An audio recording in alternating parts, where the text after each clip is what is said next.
Thank you, Senator Johnson. Ladies and gentlemen, I believe we must zoom out if we are to understand the pattern that we are gathered here to explore, because the pattern is larger than federal health agencies and the COVID cartel. If we do zoom out and ask, what are they hiding, the answer becomes as obvious as it is disturbing. They are hiding everything.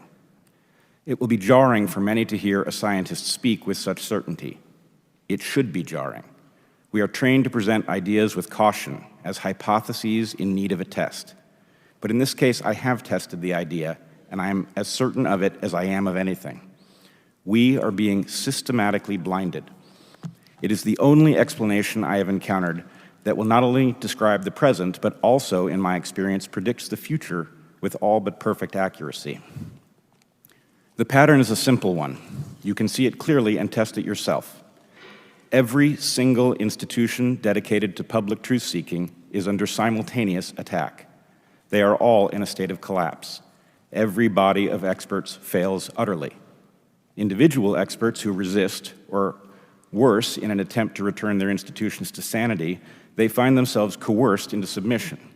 If they won't buckle, they are marginalized or forced out. Those outside of the institutions who either seek truth alone or who build new institutions with a truth-seeking mission face merciless attacks on both their integrity and expertise, often by the very institutions whose mission they refuse to abandon.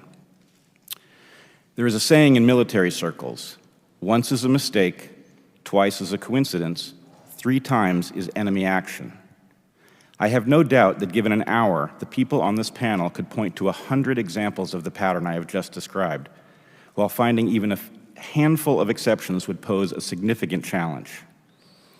We are left in a fool's paradise.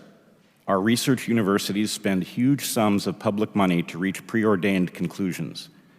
Professors teach only lessons that are consistent with wisdom students have picked up on TikTok, even when those lessons contradict the foundational principles of their disciplines. Once proud newspapers like the New York Times and Washington Post only report important stories after they have become common knowledge. Morticians must now raise the alarm over patterns missed by medical examiners. The CDC has become an excellent guide to protecting your health, but only for people who realize you should do the opposite of whatever it advises.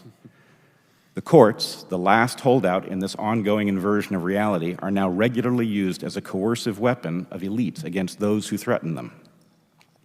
We have literally witnessed the Department of Homeland Security attempt to set up a truth ministry and declare accurate critique of government as a kind of terrorism.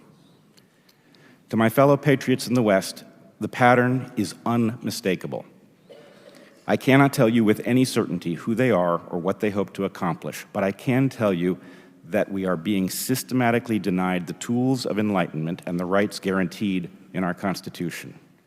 We, those who remain dedicated to the values of the West, must fight this battle courageously, and we must win.